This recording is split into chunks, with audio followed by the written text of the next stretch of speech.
নিজেকে ভুলিয়ে সীমানা পেরিয়ে তোমাকে চেয়েছি যে আজ তোমার হাতেই সাজাবো আমার স্বপ্নের ঘর। আমি তোমার প্রেমে পড়ে দুনিয়া ভুলে গেছি, তোমার ওই মায়াবী হাসি আমি দেখতে ভালোবাসি।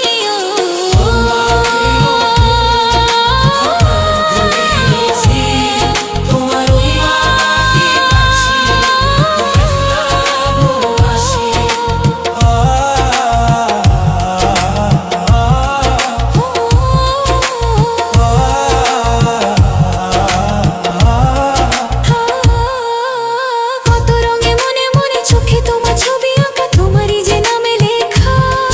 তুমি ছাড়া আর তো কিছু নেই, তুমি ছাড়া আর তো কিছু নেই, তুমি ছাড়া তো কিছু নেই।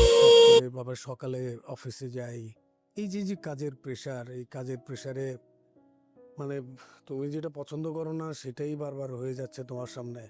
মানে কখন যে আমি রেগে যাই, কখন যে আমি ঠান্ডা থাকি, আমার মেজাজটা কেটকেটে হয়ে যায় আমি নিজেও বুঝি না। আব্বা আব্বা আমি সরি, আমি তোমাদের সামনে চিৎকার চেঁচামেচি করছি, তুমি আমাকে ক্ষমা করে দিও, আমি ভুল করছি।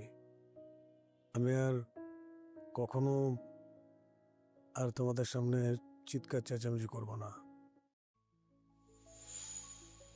সম্ভব অ্যাপ ওপেন করলেই আপনি পেয়ে যাবেন কিছু অসাধারণ ফিচার, যেগুলো শুধু আর তোমাদের সামনে চিৎকার চেঁচামেচি করবো না।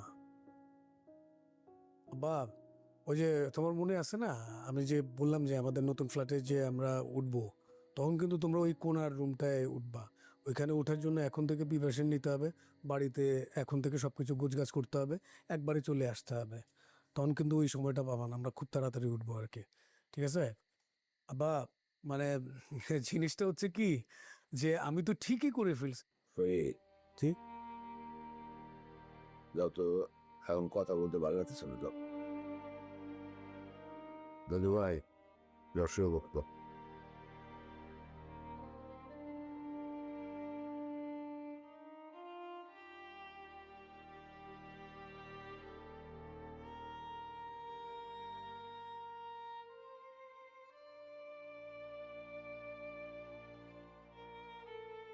দিয়াই আফিল ফুতের লোকে রাগ করলেন কেনে? যদ্দুর মেজাজ দেখাইছে আমার উপরে মেজাজ দেখাইছে। আমি শাশুড়ি আরেকটা মা, ওই তো মায়ের উপরে মেজাজ দেখাইতে পারে না, কি করে?